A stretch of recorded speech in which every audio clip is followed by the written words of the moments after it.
The students have finished their deep dive into research on the topics related to the Civil War that they have indicated interest in, and have been cleared for takeoff to begin the project-based learning portion where they will continue to dig.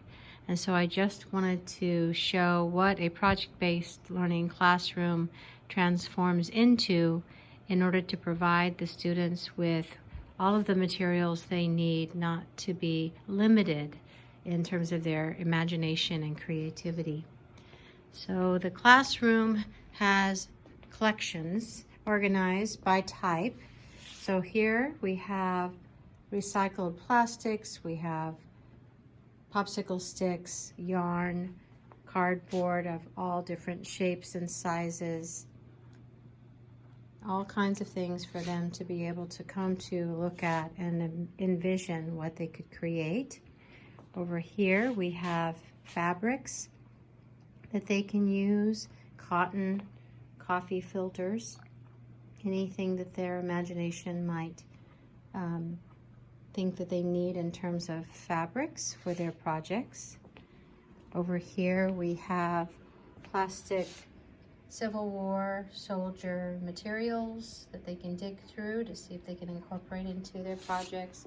We have balsa wood, big and small. We have all kinds of bags that have, the orange bags have this mesh that students find helpful when they're building the hot air balloon, the Intrepid. And so I have all different kinds of colors here. Aluminum foil for the ironclads, they might find some of that helpful. And then just some recycled plastics that maybe they could cut, use. I don't know, I just don't want to limit them.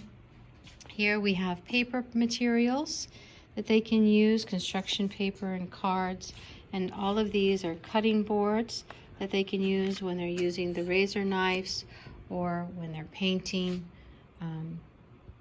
whatever it might be. Here are just some projects from the past that I will talk to the students about just to show them some examples, and some props that they might use for their video portion of their project. And so I will always kind of begin the class with a few things to inspire them. Under here we have the boxes the students are going to use to create their projects. And on this area of the room where I have cabinetry, we have a bucket of hot glue guns and a place to plug them in, paper to protect the countertop, and glue sticks.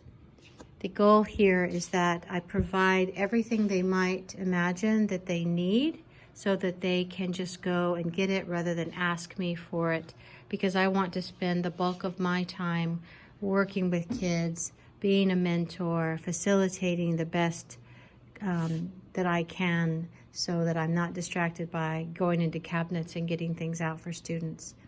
Here's our painting station. So we have paints, brushes, we have places for them to put the paint and water that they can put to wash the brushes, and there's some water.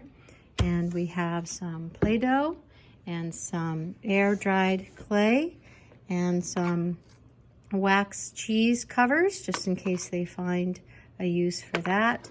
We have some tools here for the clay details and some regular glue, some string, some double-sided tape, other kinds of tape, some lettering, a small cutting board, and then down here to build in the routine at the end of class to make sure they clean up all the surfaces that they might have gotten painted on or dirty with clay, etc.